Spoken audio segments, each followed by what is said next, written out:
evening, Joseph. Good evening, everyone, and welcome to our virtual town hall. Thank you so much for joining us. I'm Vicki Frazier-Williams and am totally looking forward myself to the information and the interaction I know we'll have tonight with our Broward elected officials. State Attorney Harold Pryor, Election Supervisor Joe Scott, Sheriff Gregory Toney, and of course, Public Defender Gordon Weeks. Welcome, gentlemen. It is good to see you all. Thanks for joining us. It is critically important to have you come back, as you know, to share with us what you've done and have yet to do while in office. And let me just say that the key tonight is community engagement and an opportunity for you to educate us, the community, on what you've done, what you're doing, and how you're coming through with those campaign issues that we, frankly, elected you about. Some of them including, of course, police accountability, ending police violence, and combating voter suppression. So again, let me say thank you so much for being here tonight. Let me also say to our viewers that there will be a survey link there in the chat that we would like you to give us some feedback. I'm going to remind you before this is over because we want to know from you what you liked, what worked, and what didn't, and what you want to know more about. So now, I think what I'd like to do is introduce you to our chapter president first so that she can do a welcome as well if she's with us.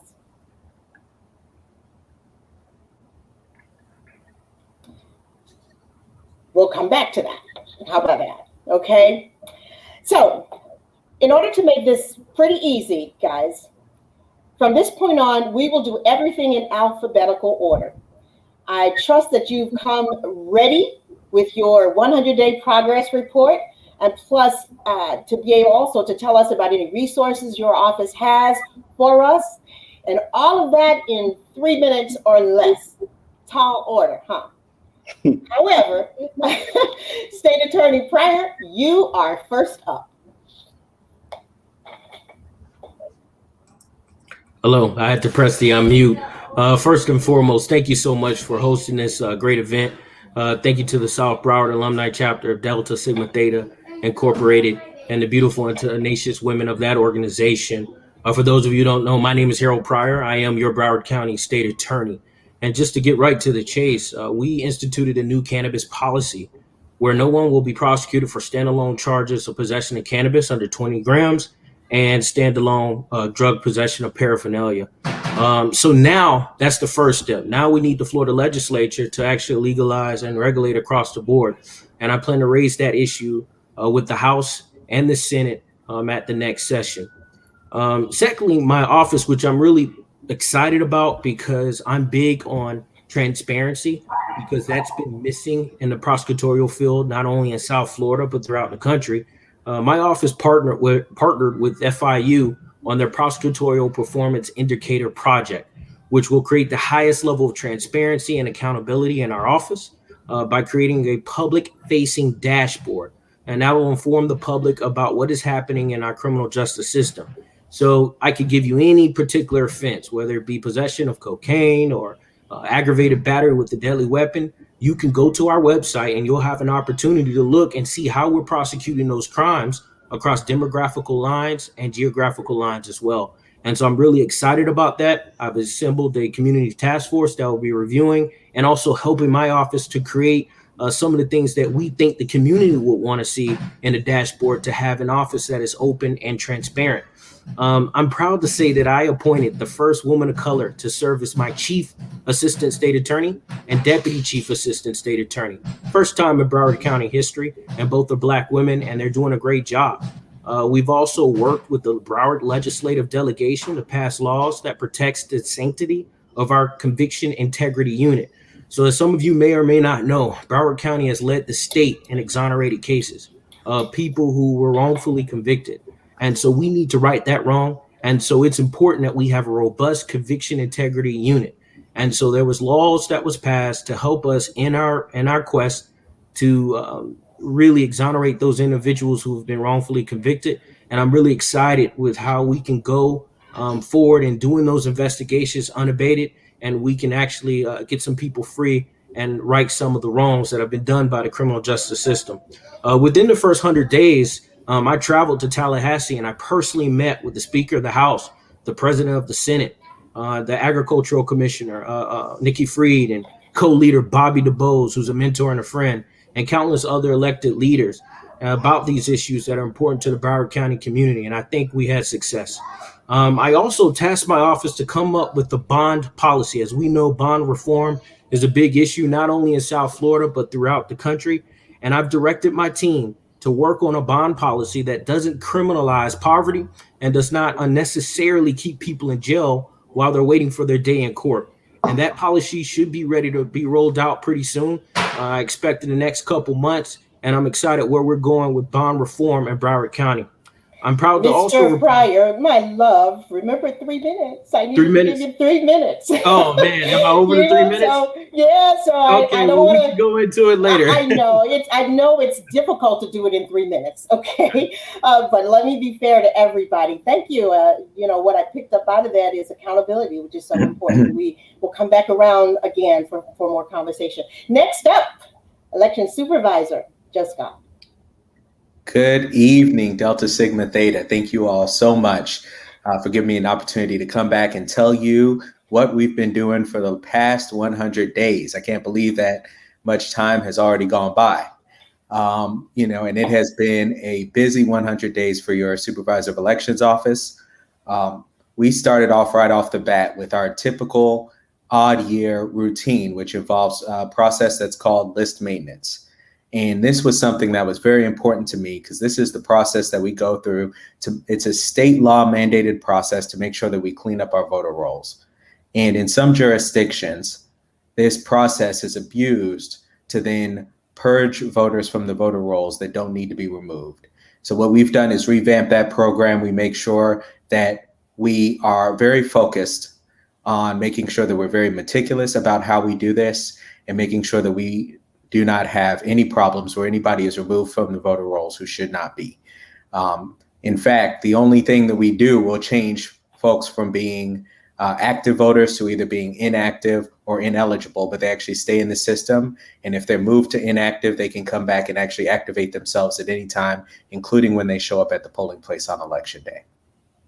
So our process of going through and doing this has actually been interrupted by the very untimely and unfortunate passing of our beloved Congressman Alcee Hastings.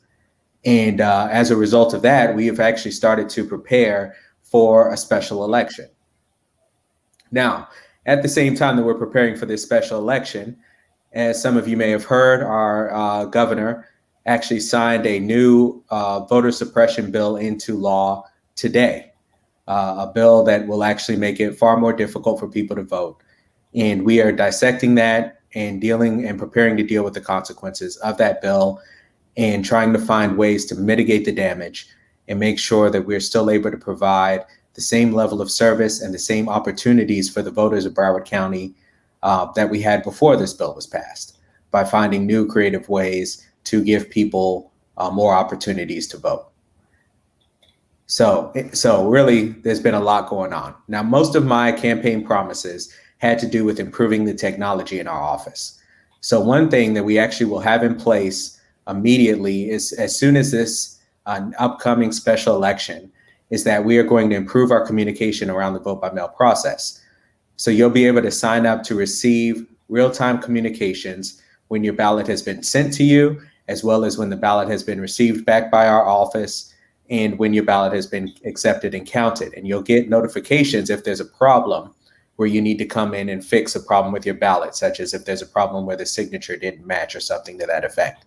So we've vastly improved the communication system there. That's already in place, and we're ready to roll as soon as we have our, this upcoming election. The next thing that we're going to do is improve our ability for people to interact with our website. So basically, we're going to make it easier for people to look up their polling locations or look up where the closest location is for them to go and vote. And that system is also quickly coming online and could potentially also be in place in time for the special election as well. So I'm very excited about the changes that are coming. I'm sure I've already gone over my 3 minutes, and looking forward to the rest of the questions that'll come on the panel tonight. Okay, thank you so much for that. For a second there, I thought you were going to give me back a minute or so. You weren't going to take your whole 3 minutes, but thanks a lot for that. Next up, Sheriff Gregory Tony. Hey, Vicki, thank you so much for the opportunity to speak to everyone today. To all the beautiful women out there from Delta Sigma Theta, thanks for an opportunity to address you as your sheriff. I've been in office now got a little head start on my colleagues here, roughly 846 days. And so I'm not going to try to compress all that down into 3 minutes. But what I will tell you is that the issues that have been significant for us as a county and as a country when it comes to reforming law enforcement, we have been at the leaderboard of what's taking place here at BSO, and now being a shining example for organizations, not just in this county, but in the United States. And what do I mean by that? And I'll stick with accountability. One of the core things that we needed to do here in this agency when I came in over 2 years ago was to construct an organization that looked like Broward County, sound like Broward County, and would have more inclusion and diversity in its leadership capacity. And so now our executive commanders, from colonel all the way down to the rank up to captains now, look like Broward County. We have women in leadership. We have minorities from Hispanic to Latino, et cetera, in these roles. That allowed us an opportunity to shift the paradigm when we start talking about how are we going to ensure we hold people accountable. We've introduced the early warning systems to make sure people don't get 15, 16 chances to choke someone out finally for over 9 minutes. That will not happen here. We have checks and balances in place. We reestablished something called a professional standards committee, hiring a judge, a man of color, to come in and bring balance in this committee, which is supposed to provide objectivity and recommendations for disciplinary actions. That was a problem. We changed that over a year ago. We've invested into programs that help reduce police and conflict with Black and brown people in the community. We spent over $1 million into our racial equity and implicit bias training platform, which now all law enforcement officers receive, not just Broward County, but not just BSO, but the entire county. Another key step we took was to create a social justice task force. This was something that you all asked for and requested, to bring in the community to help us develop policy, protocols, and procedures before bad things happen. And they've been tremendously effective, giving us feedback, giving us guidance, and we're continuing to move this entire platform forward. Another thing that was talked about was making sure that we invested, not defund, but we would invest money back into the communities. I'm excited, and the Deltas were part of this process. We just launched our LEAD program, which is Learn, Educate, and Develop, partnering up with Divine Nine, putting in roughly $250,000 to take young people off the street, get them in positive programs where overall they'll have a better impact in society, not just staying out of crime, but preparing them to be positive people in this community. Compress all that back down to this. We have had more than enough time to put policies in place, to reinvest money, and it has been a matter of progress, but we're not going to be complacent. So I look forward to answering any questions you all have for me today. Thank you so much for that. 846 days. So you got it all ready in 3 minutes, right? Thank you so much. I could. Thank you so much for that. And now, Public Defender Gordon Weeks. Thank you kindly for having me tonight. I wanted to just say hello to my wonderful sisters of Delta Sigma Theta sorority and to the wonderful ladies of that sorority. What we've accomplished in 100 days is been quite a task. We've taken an opportunity to visit Tallahassee not once but twice, advocated on both sides of the aisle for the appropriate funding that's necessary to tackle the COVID-19 backlog that is going to be facing this criminal justice system as we come out of the pandemic. We've also made sure that we put some diversity in our leadership within the office. We created a public defender academy to emphasize training and to make sure that our attorneys are top-notch with respect to the support, skills, training that's necessary for them to be effective in the courtroom. That academy is led by a woman of color. The two top people in this office are women of color. The general counsel in this office is a woman of color and happens to be a member of Delta Sigma Theta sorority, and the executive chief of this office is also a member of Delta Sigma Theta sorority. We've done quite a bit. We have quite a bit more to do, but I can tell you that one of the things that we were proud to be involved in is we made sure we kept our campaign promise and maintain lines of communication with our respective colleagues in this arena. We've had continuing conversations with the state attorney's office and the sheriff's office and the clerk's office like no other administration had in the past.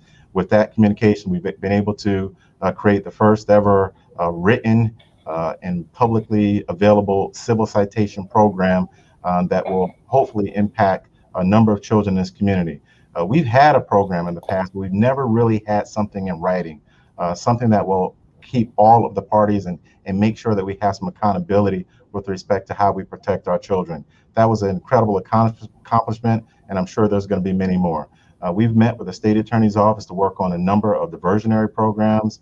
I'm not sure if we're ready to announce them, but I'll leave that up to Harold if he's ready to put that out there for public consumption. But this is the pathway that we're moving forward. We want to make sure that diversion is the norm as opposed to incarceration. It is something that we have to make sure that we continue to move towards in the future. So with 100 days, we've done a lot, but I can tell you this. I have hanging in my office an encyclopedia. It's a book on Negro slavery. It was authored back in 1856. That was 196 years ago, and we are still trying to reflect and address those issues from many years ago. It's going to take us a long time to unravel the disparity that exists within our criminal justice system. But I can tell you every single day, I'm excited about the work that we're doing. I'm excited about the progress that we're making. And more importantly, I'm excited about the future that is looking in the horizon. So we're going to continue to do the hard work. Mr. Weeks? When we visit you guys a year from now, you'll see much more progress than what we've done so far in this first 100 days. Thank you. Look, thank you so much for that. Like I told you guys, I know 3 minutes is a very short amount of time to tell us all about what you're doing, but we also want to make sure that we get information and questions from those folk who are watching, and we will be doing that with some questions from our chat. Let me, before I give you the first question from the chat, let me do something I tried to do a minute ago, a little too early, and that is to introduce our illustrious president of the South Broward Alumni Chapter of Delta Sigma Theta, Kim Gaines, to say hello to you. Hello, and welcome. I want to thank all of our local officials for being with us this evening. Those of us in Delta Sigma Theta know that the most important elections or voter engagement that we can participate in is to get our local officials our vote, because they are the ones who directly impact what it is that we do here in our community. And for Delta Sigma Theta, social action is very important for us. So we know that voter registration, voter education, but in this segment, we're talking about voter engagement, to get the community engaged with our local officials, to give us a report and to hold them accountable. I'm so happy that you all are able to join us this evening. And I'm so happy to hear all of the great things that you all have managed to do in such a very short period of time. I can't believe 100 days has already passed, but we congratulate you once again on your success. We look forward to partnering and working with you and doing whatever we can to support you in your office, in our community. And I want to also just welcome our community to this call, because this is the most important part of why we do vote, is to be engaged with our officials and to hold them accountable. Again, we thank you for joining us this evening, and I'll turn it back over to Vicki. Thank you all. Thank you so much, Sarah Gaines. Okay, now for the next hour or so, and our time might be a little bit short, but we are going to take questions. And if you think 3 minutes was a short amount of time for you to give us our 100-day report, we're going to give you 2 minutes to try to answer these questions. And we're already starting to get some really good questions in.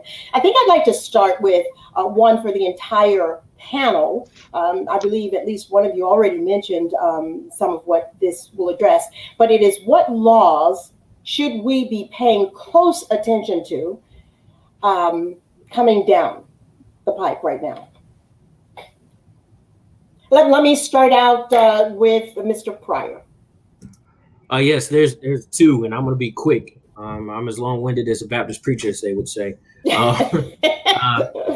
are two. There are two. One is the House Bill 1, infamous House Bill 1, that's been passed, that has been signed by the governor. That's going to affect people's First Amendment rights, and they're watching us. They're watching how law enforcement agencies, the sheriff's department is going to enforce it, and other law enforcement agencies in the county are going to enforce it. And they're also going to look at the other 20 state attorneys throughout the state, and if, in fact, what we're going to do with it. Look, we're going to take the lead of law enforcement in the area, but I will tell you this: there are so many other laws on the books that if someone is violating the laws of the state or a local municipality, I don't even think we even have to go that far with House Bill 1 when it does, in fact, hit the books. So that's something to really pay close attention to. There are a lot of lawsuits that are being filed or going to be filed to challenge, the constitutionality of it. And so that's going to be there's a lot of hurdles that law is going to have to pass or jump in order for it to be the law of this land, because I anticipate it's going to be a long fight, a drawn out fight. Absolutely. Well, let me ask you this, and this would be for the rest of the panel too, if you endeavor to take this question. What should we be doing? What could we be doing in the community to make sure our voices are heard as it relates, let's say, for that House Bill 1? If I can jump in there really quickly, Sure. House Bill 1 is better known as the anti-riot bill. It was, put on the books. It was a signature accomplishment of the governor to be pushed through swiftly through this legislative session. It was clearly a response to protests surrounding George Floyd and Black Lives Matter. It is designed to suppress individuals' ability to protest police misconduct. And the governor has spoken very publicly about whether prosecutors and law enforcement officers should utilize this bill and utilize this law. We have to be very, very mindful and pay very close attention to what we are seeing happening in this state with this governor. This governor has basically sent a shot across every state attorney's bow and said, you need to use this law.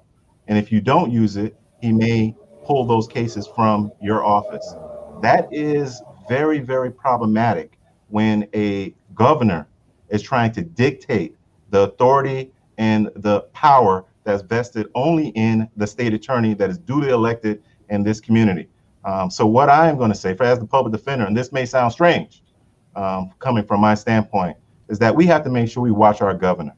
You have to look at this scene and see the people that are on this scene, on this screen, and recognize that each office holder is a Black man. There has been very, very, very clear indications that the highest ranking Black men in this community have been targeted by that same very governor.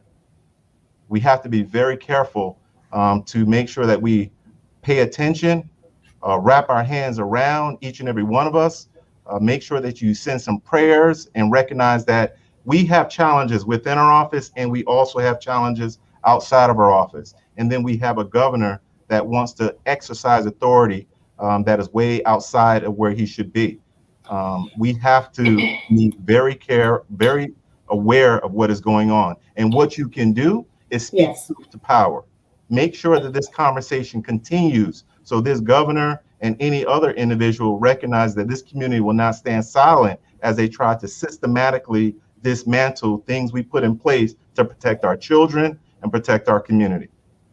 Thank you very much. And that is really what I was going to ask you to make sure you touched on, because I think all of you have mentioned the presence of women of color in your organizations, in your groups. Now, we want to know, as evidenced by this town hall meeting, we want to be aware, we want to be educated, we want to know what we can do and how to do that. I want to give the other two panelists an opportunity to speak if you'd like on that question. Yeah, this is an important one that really impacts my office, and considering we are the largest law enforcement arm in this community. No one has more law enforcement officials out here than I have under my command. And instantly, as this was debated early on before it was actually signed off on, the community wanted to know what was going to be our response. What were you going to do as the sheriff to make sure that we are protecting and preserving the rights that are afforded to everyone here in this country under the Constitution. And as this legislation has come into play now, one of the things I talked about and issued out within my organization is to get all our law enforcement personnel under one banner, under our legal guidance for, my general counsel, as well as our policies and procedures, to make sure that we were not going out and unnecessarily charging individuals, whereas some of the punitive elements in this particular legislation will impact minorities without a doubt, more than any else. And so one of the things I was able to do within my power is to make sure that I put out a mandate. We're not going to be charging individuals with this particular, state statute if it doesn't meet the protocols, where we have other different things. If individuals are disorderly, if people destroy property or hurt persons, as Harold Pryor talked about, there's a multitude of different legal steps that we can take and criminal charges that we can apply. The last thing I want to see is what happened. The community start taking on fear, wondering whether or not if they can go out and protest. That is fundamentally everything that we really pride ourselves on in terms of having freedoms here, is to be able to go out and protest and talk about our disagreements and what we don't like about our legislators, what we don't like about the laws, or what things are impacting society. So for anyone watching here now, again, I've always made this statement. I'm the gatekeeper here. Before they get to Harold Pryor, before they get to the public defender's office, it has to come through me, meaning my personnel, and how we execute and enforce the laws. And enforcing the laws is part of our ability to protect, is to make sure that we're not applying things unnecessarily and that we're not being influenced by outside entities that are not part of this county. Everyone on here, for the most part, I can speak to myself, being a constitutional officer here, I have an enormous amount of powers and authority to do the things that the people want, not what I prefer, not what someone suggests, but what the people want in this community. That's why they elected all of us into our respective roles. Thank you. Thank you so much for that. Now, I do want to give Mr. Scott an opportunity to address that if you'd like. I know. I would, yes. Okay. Okay, so, I mentioned before that this massive voter suppression law just went into effect today. The governor signed it this morning. He had basically a secret signing that was only an exclusive for Fox News, and he kept all the other journalists out because he didn't want to answer any tough questions about what he's doing to our voting system. But there's actually something even more important that's coming up that the governor is also impacting, and that has to do with redistricting, which is a once-in-a-decade process. We all heard about the census last year when we were going through that process of making sure that we counted everybody. Now, what happens here between now and, say, spring of 2022 is that we're going through the process of redrawing all the district lines. Now, one thing I'd like everybody to pay attention to is the fact that for these county-wide positions, the 4 Black men who are sitting on the stage, that we won elections county-wide in Broward County. However, when you look at our commissions, our school board, we don't have that same level of representation. And the reason for that is that the lines are intentionally drawn to pack African Americans into as few districts as possible. And this is something that we want to make sure does not continue into the next decade. Now, here's why this is a problem. One of the things that's happening with this special election is that the governor is pushing out the dates. And in Florida, we have this resign to run law that is going to require some of our state legislators to resign from the offices they hold in order to run for Congress. We also need to hold elections to replace those state legislators. And we need those elections to happen much earlier than the dates that the governor has proposed. So I would encourage everybody to really watch this space, because if we don't have our representatives in the legislature when they're drawing the lines, our districts are not going to be right. And it only happens once in a decade. So this is a very, very important process that I would ask you all to pay very close attention to. The good advice that I've heard from all of you, and of course a thread that's there, is that we need to be vigilant. We need to watch, keep our eyes, ears open, and voices heard throughout this process. It's coming from all areas. So we have to make sure we're doing that. I want to make sure I ask you questions that are coming through the chat, even though I have my own as well. This question from the chat for Sheriff Tony: when an officer pulls someone over in a vehicle and they ask, why are they being pulled over? What is the department policy on how police officers should answer? Well, typically, if you get stopped by a law enforcement officer, I'll speak about our agency, then share some of the philosophies in other departments here.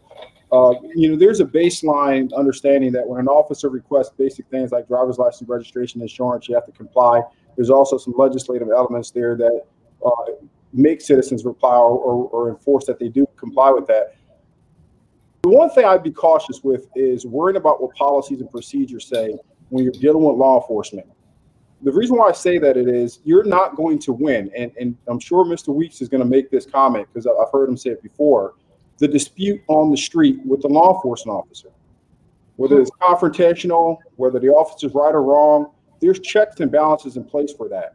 And so if the easiest mechanism is for you to comply and then to forward that information, and if that officer or deputy doesn't tell you why you've been stopped, then you file a complaint. But the time for that is not during the traffic stop. I don't want to see altercations take place where there's this battle going on in the middle of a roadway where an officer has some type of authority at the time to stop you. And then there's a matter of, well, are you going to tell me what I need to know or what I'd like to know versus the compliance? So many confrontations take place like that. Provide the driver's license, registration, baseline vehicle information that's requested. If the officer, whether it be my employee as a deputy or another officer, fails to provide you with the basic context behind the stop, then you file a complaint on it. Thank you. Thank you very much for that. I think I'd like to see if you guys will pull the curtain back a little bit and tell us what is perhaps the biggest either challenge or concern. And I think I'm really interested in knowing the biggest surprise you found upon coming into office, in your area, if any. Well, I'll take a crack at it. I think all of us can attest to this, and I've had conversations with Sheriff Tony about this and Mr. Weeks about this and other stakeholders and Mr. Scott as well. Not many of the constitutional officers really had a great line of communication. They never really spoke to each other. That was the surprising thing. Things could go a lot better and could be a lot more smoother if we all just communicated with one another and tried to collaborate with one another, because so many of our offices and issues that we deal with on a day-to-day are intertwined.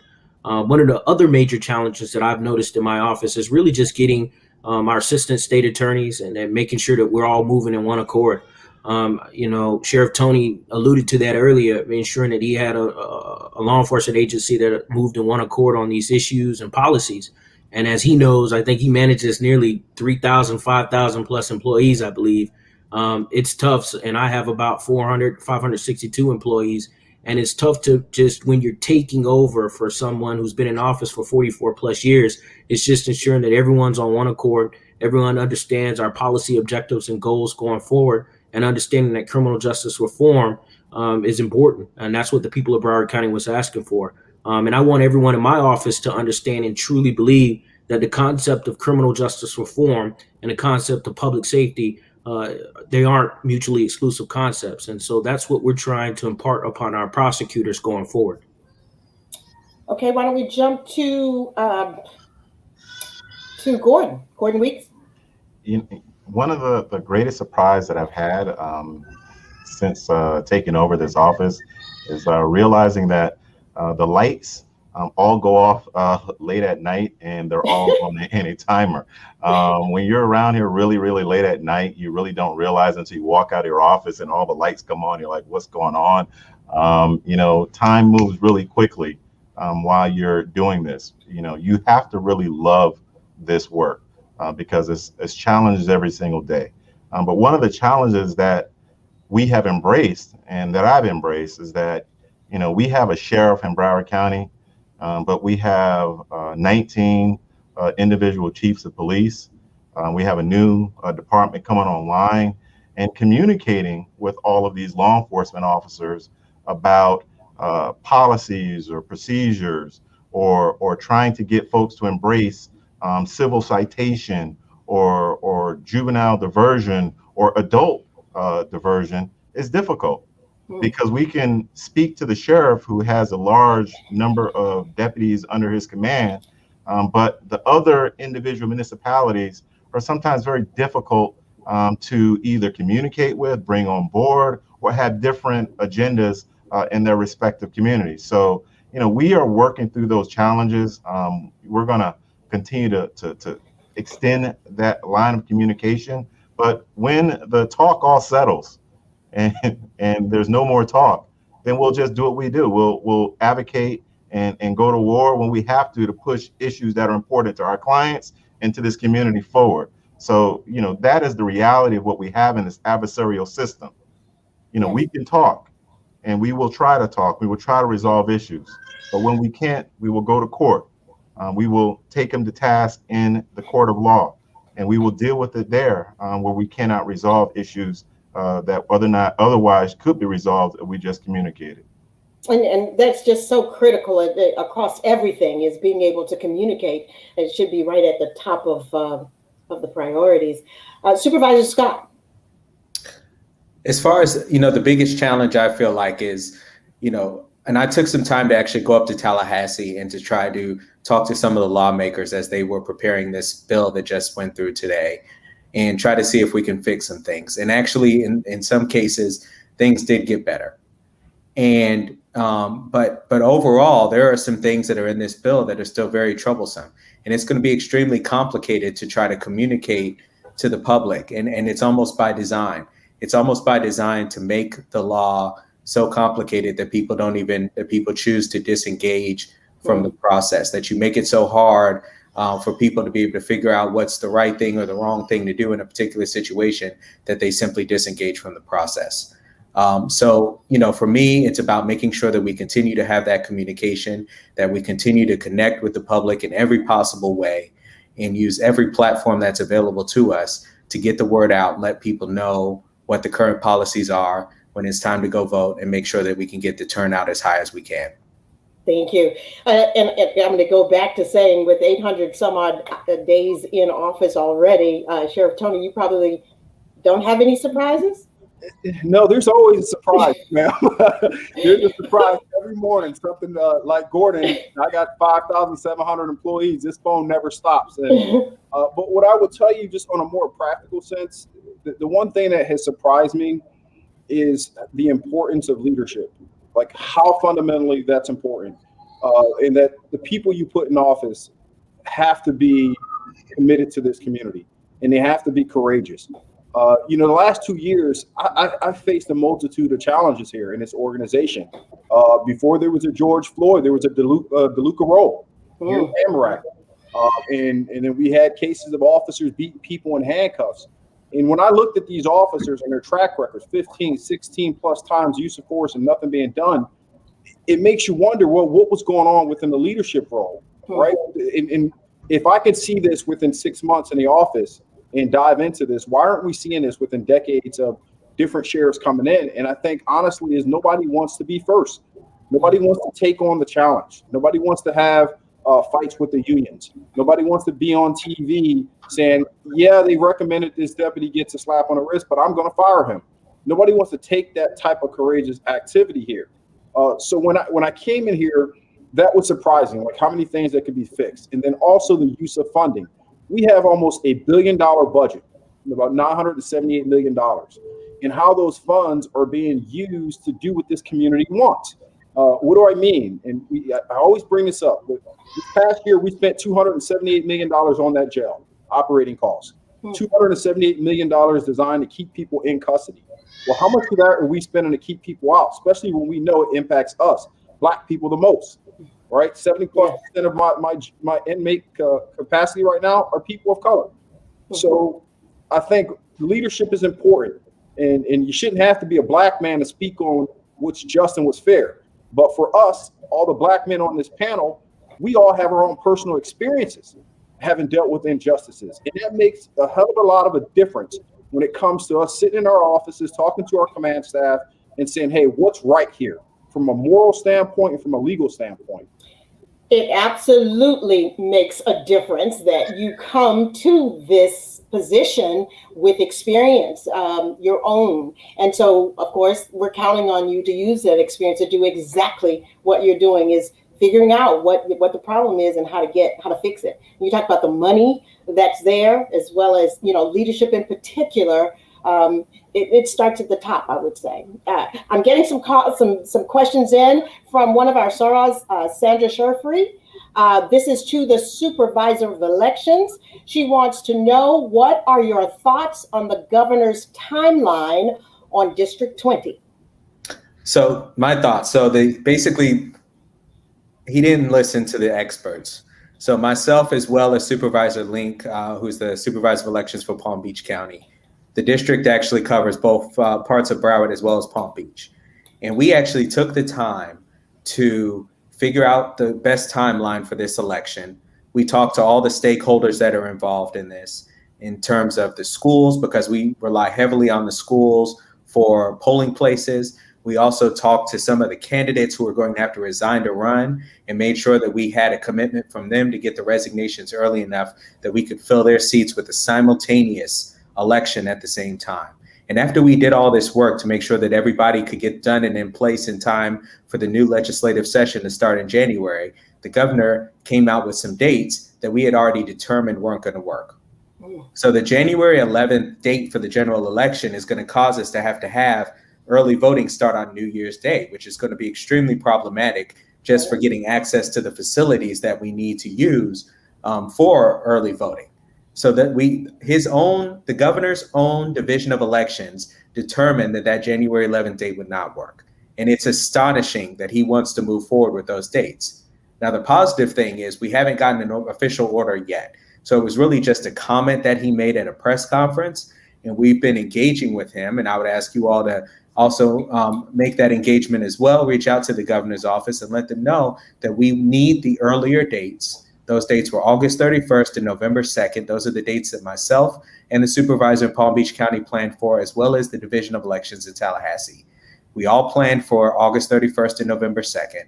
And those dates would give us time to have simultaneous elections for everybody and get those legislators in place before that session starts, and that all important redistricting process starts in January. It's critical, and he's playing politics with these dates, and we need to make our voices heard. And so it would be great for us to let our voices be heard as it relates to those earlier dates. We want the earlier dates, August 31st and November 2nd. Those are the dates that we want. Those are the dates people are used to. And those are the dates that will get us a good turnout, and it'll get our representatives in place in time for the next session.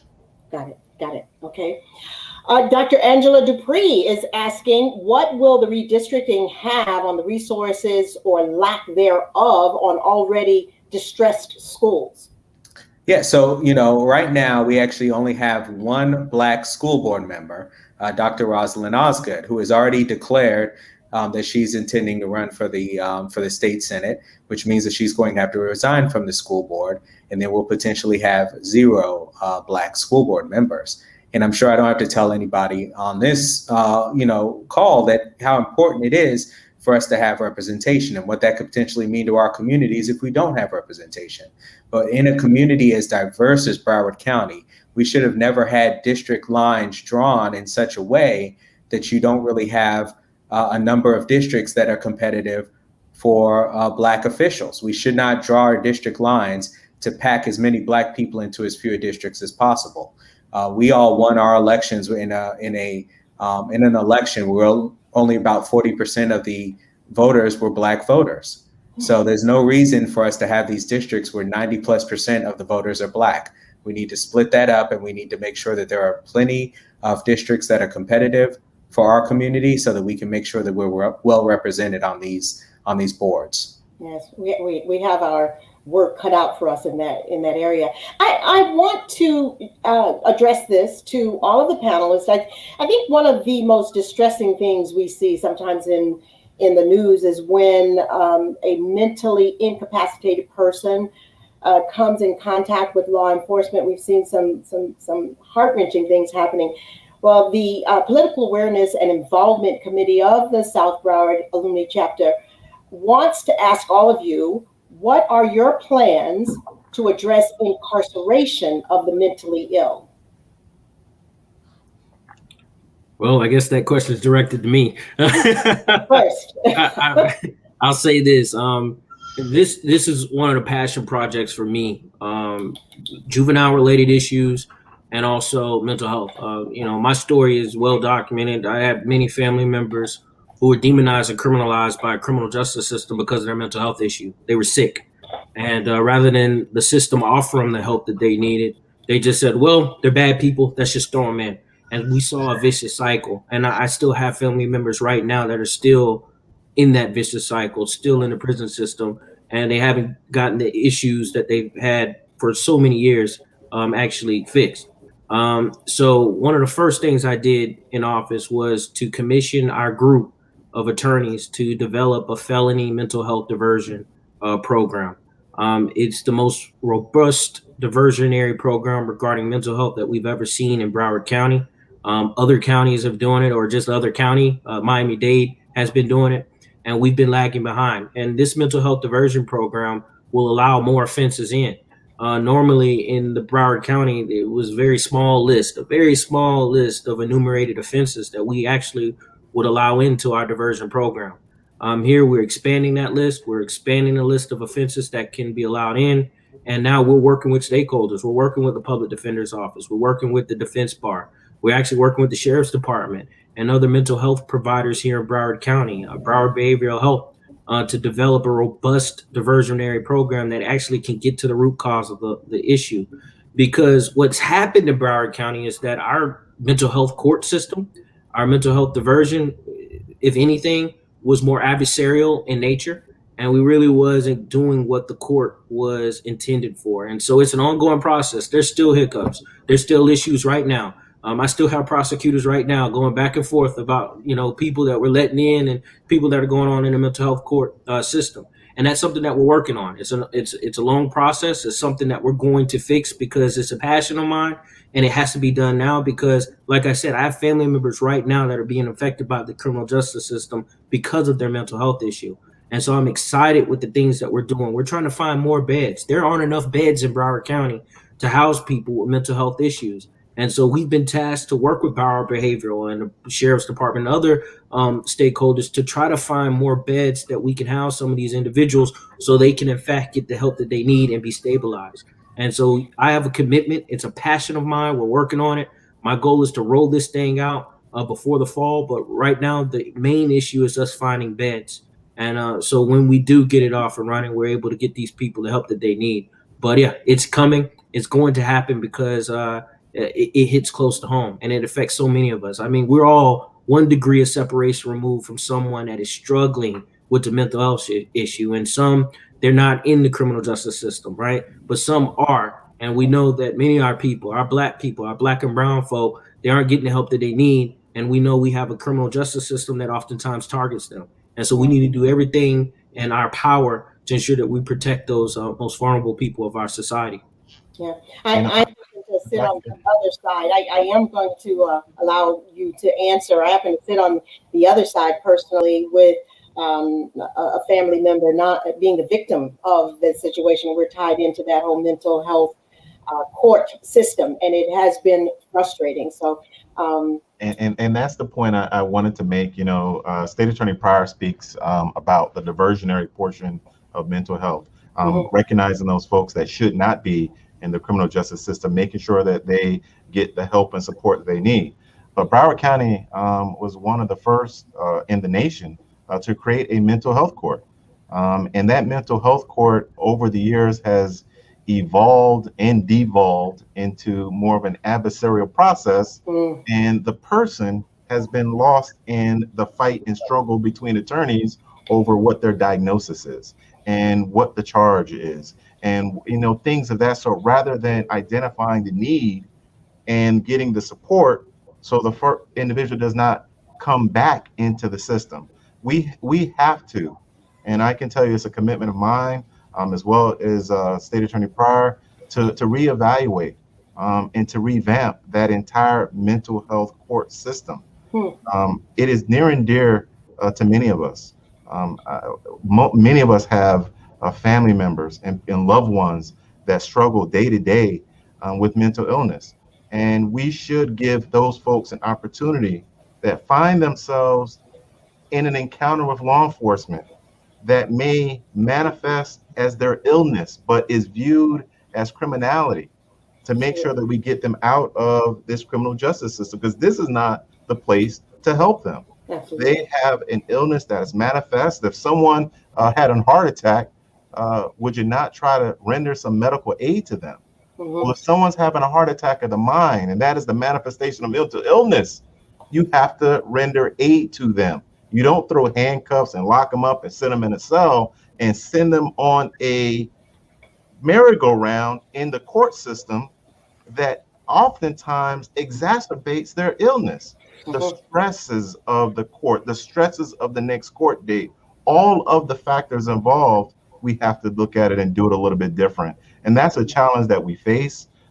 That's something that is going to require some careful unknitting of all of the knots, and then finding a way to weave it back together that is going to be impactful for our clients, for the community, and for the criminal justice system as a whole.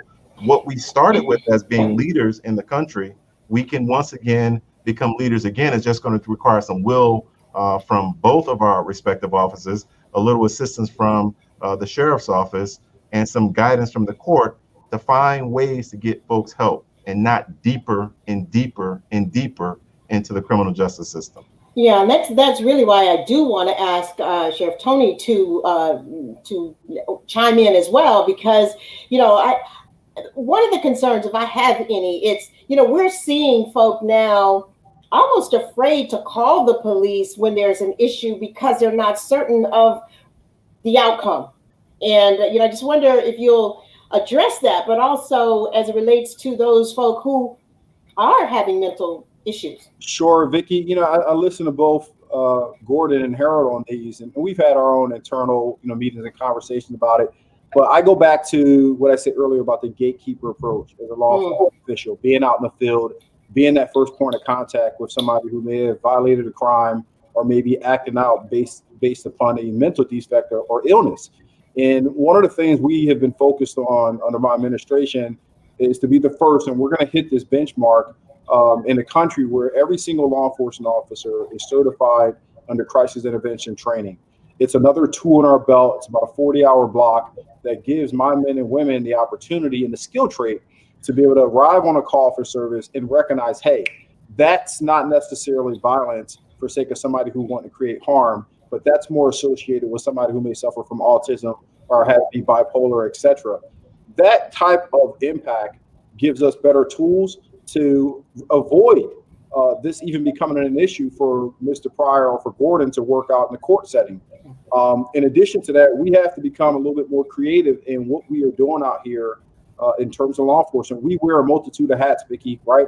I've gone to homes and I've been a CPA, I've been a father, I've been, all type of elements you have to be able to survive in this profession. Well, that's not fair to the clients that we serve. We need to start embedding and bringing in mental health care providers into the organization and out into the field to help us make those decisions or allow them to make the decision there and not feel as though because I'm there as law enforcement, I have to make a decision. I have to arrest somebody. Right now, over the last 2 years, I talked about things we've jumped on. We solicit funding from the Department of Justice, got a grant to bring in roughly 4 different mental health care specialists to help us design training and programming. But I've also been looking at what other states are doing. New York Police Department, one of the largest in the nation with almost 40,000 plus employees, launched a pilot program several months ago where certain calls for service that are indicative of someone needing mental health care support, they're not sending law enforcement out there. That's a huge change in paradigm and perspective about what we do in this profession. I'm going to closely monitor that, track it, and see what we can steal from them and embed here.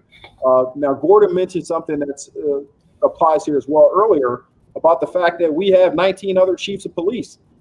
This only is going to be effective if everyone gets on the same page and operate with the same understanding that, yeah, we may have imaginary lines of jurisdiction where Pompano is separated from Tamarack from Coral Springs, etc. But at the end of the day, all this stuff is still part of one county.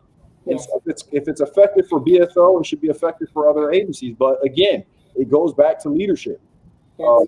Some of these chiefs, and I'm going to speak frankly, I'm not here to bite my tongue, are just not up to that level of change yet. And they're still stuck in 1980 tactics here. That doesn't benefit this community.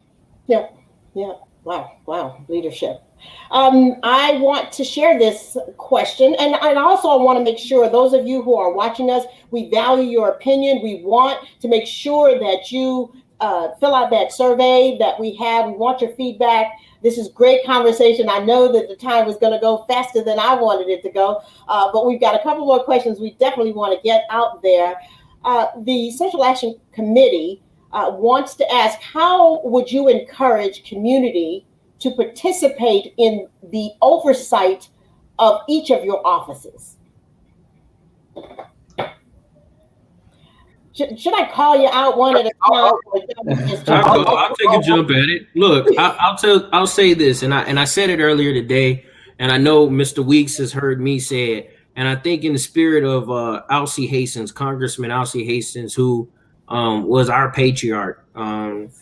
Love him or hate him, he was our patriarch. He was the Broward County patriarch. He was our leader.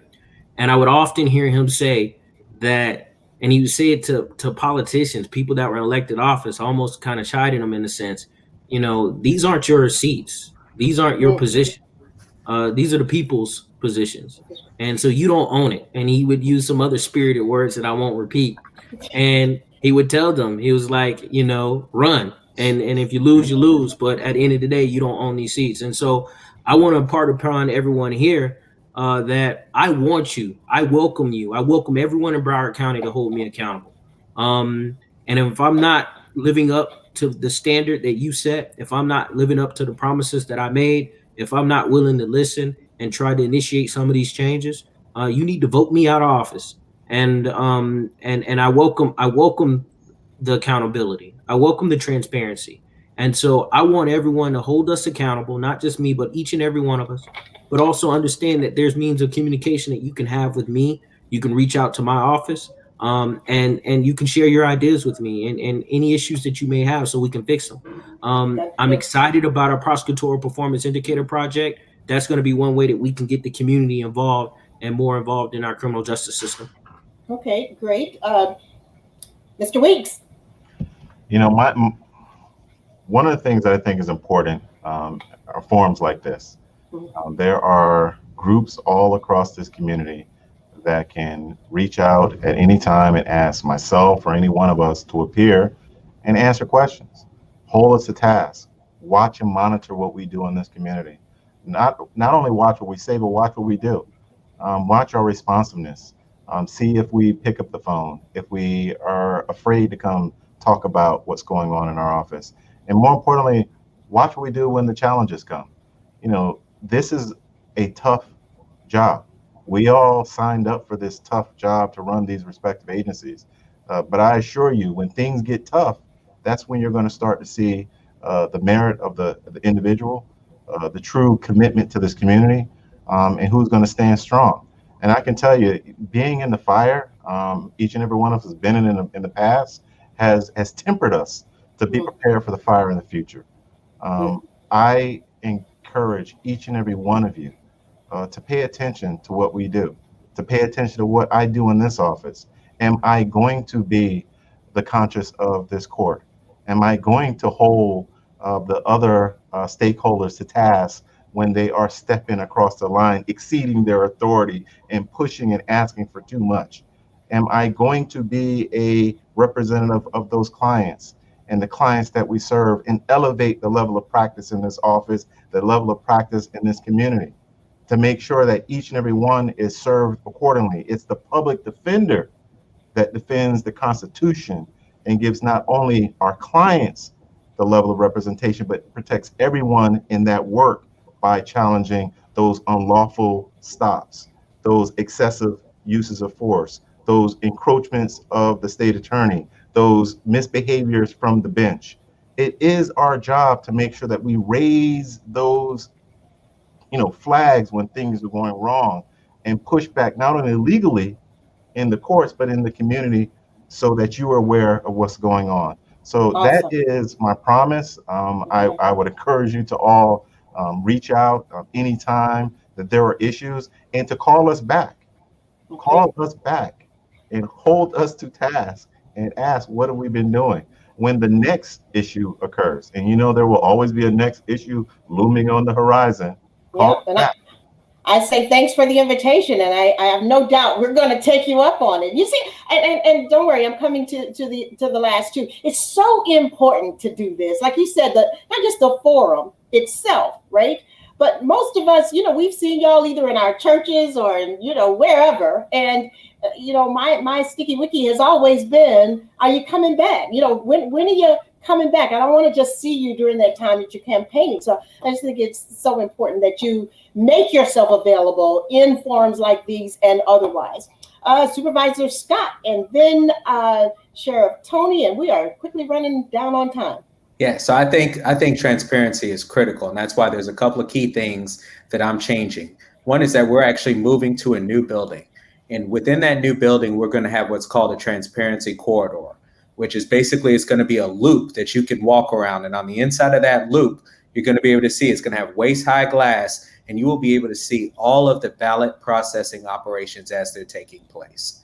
So that part of our building is going to be 100% transparent, and people will be able to come in and watch ballot processing when it's going on. It's transparency like you can't really find in more than a couple of places around the country. We're going to have the most advanced facility in the country for processing ballots by the end of 2023, in time for the 2024 election.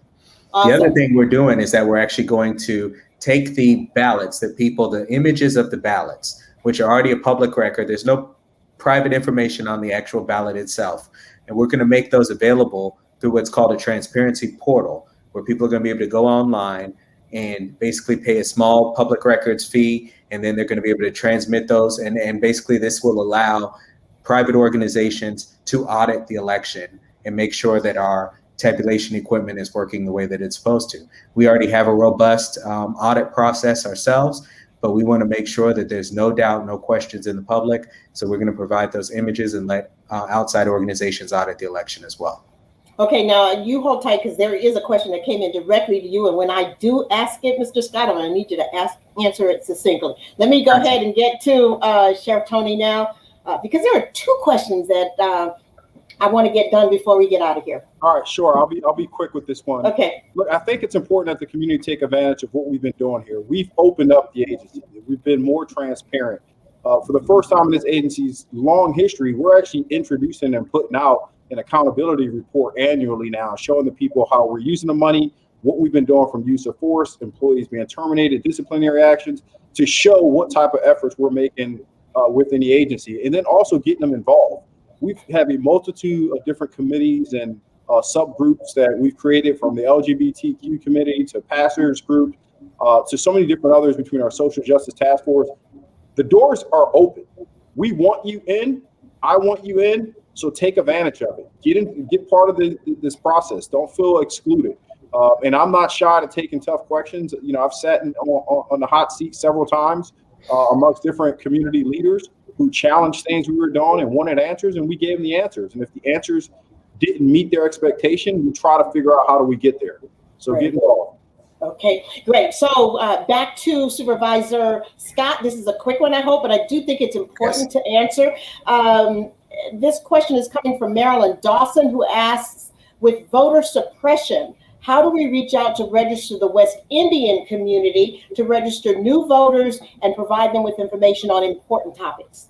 Absolutely. So succinctly, we're revamping our outreach program that basically has three primary legs to it. And it's the three sources of new voters that we have. The biggest one of all is our high schools. High school voter registration. Kids can get registered to vote at the age of 16, but they cannot vote until they're 18. So we need to go ahead and get them registered between that time of 16 and 18, so that when they go to the polls, when they're ready to go. The other one is our immigration system, which is already pretty robust, but when folks are getting naturalized, when they're becoming citizens, we need to be there and impact them right at that moment and get them registered to vote. The third one is our returning citizens. So as people are exiting the criminal justice system and they're regaining their civil rights and regaining the ability to vote, we need to be engaging with those folks and making sure we get them back on the voter rolls. Now, it's not enough for us to simply get people on the voter rolls. We need to engage people until they actually become voters. So we need to be reaching out to folks who have registered to vote, but have not voted. We need to re-engage and continue to re-engage until we actually get them active in voting.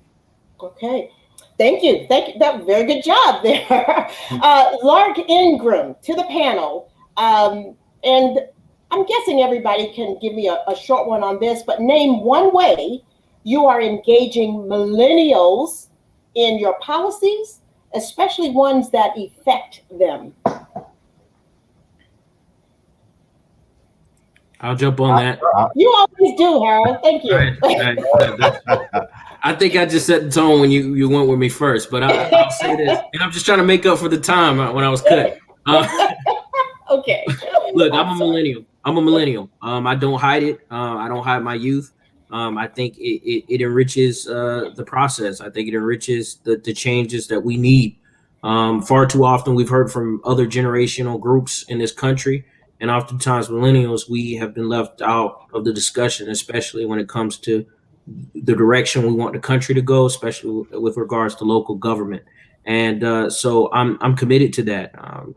Social media is a big thing for me. It's a big thing for our office. But also what I kind of alluded to earlier with our prosecutorial performance indicator project, we're going to come up with innovative ways to get our millennials involved in that, to provide us feedback in developing the dashboard so we're transparent with the communities, but also with our younger generation.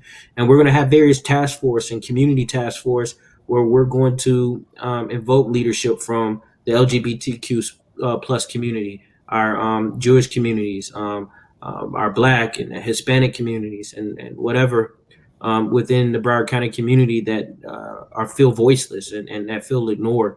And so that's an important thing for me. We're always trying to create different ways and creative ways to actually reach out to millennial population so they're engaged in the criminal justice system, not after some big controversy happens, but before anything blows up. Great, thanks. Let me go to Mr. Scott. Yes. So for me, like I said, it's at really that point about getting people engaged at a young age. I'm also technically a millennial. I usually take this kind of question to mean young people, not necessarily old millennials like myself. I'm 39. I'm at the top edge of the millennial spectrum, but it's definitely something that I understand. Using technology for us is a big part of it. Making sure that we're on Facebook, we're on Twitter. I started the Instagram account for my office after I came to office. We also have a YouTube page, but we're using those channels like they were never used before to reach people that this office hasn't reached in the past. And I know that that's going to help us get more engagement from young people and get them more involved in the process. Great. We'll keep that up for sure. Sheriff Tony. Yes, I'll piggyback off of where Joe just left off. We have an enormous amount of resources, social media platforms, and the ability to communicate with the community. I think we have roughly 700,000 plus followers collectively between Twitter, Instagram, Facebook, you name it. And so I've actually, my staff wanted me to create my own account. I have my own Instagram. And you'll be surprised at first, I thought, okay, how is this going to, I'm the sheriff of the county. Am I going to get a whole bunch of questions that I can't answer or some type of slander? No, I get a lot of really kind of engaged commentary about some of the things we're doing. And I have Q&A periods with the community. So you can hit me at BSO Sheriff Tony. It's me. It's not a stunt double. I answer the questions. Be patient because thousands come in and that takes me time to answer what I can. If not, I direct it back. But and again, the different committees, getting people involved, getting them into the building in a positive setting, and then just move forward with what type of actions you can. Great. And finally, Mr. Weeks. It's strange when you become the old guy in the room. Don't feel like the Lone Ranger. Because I'm young at heart, and I can't say that technically I'm a millennial, but I'm a millennial at heart because I am very much engaged in technology. It's always been something I've been involved in. Children are a passion of mine, and I try to surround myself with young people and their thoughts, because one of the things that's so important to me is to always be challenging my perspective and the conclusions I've drawn throughout my life.